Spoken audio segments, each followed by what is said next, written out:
Thank you, Madam Chair, members of the committee, Representative JR Hoell.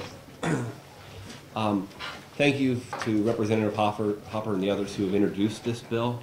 I'm glad that they're trying to be proactive about protecting the rights of citizens to carry firearms, both for hunting and for self-protection. I do, however, stand opposed to some of the language that's contained within the bill. I'm concerned about, in particular, how it's drafted, both parts that exclude, and the one that comes to mind is on page 3, paragraph 7, section E, where it talks about storage and transportation of combustible materials. To me, I read that to be gas stations, and there is a portion of the citizens of the state who work at gas stations who may want to carry firearms to work.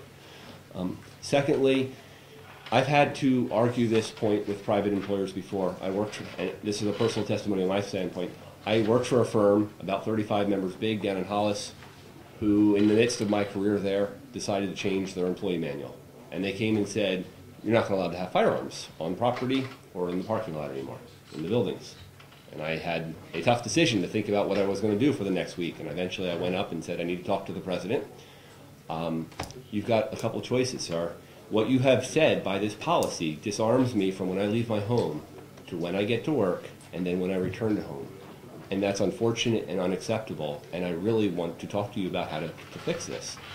And we talked about it, and the options were either I leave the company, right, or that he comes up with an amendment and something that goes to my personnel file that is contrary to the stated employee manual. And that's what he ended up doing. He wrote essentially a waiver that could go in my employee file as necessary, even though that was the policy of the company. He understood that it was important to me to carry. He understood that it was important for me to be able to have firearms in the car as necessary.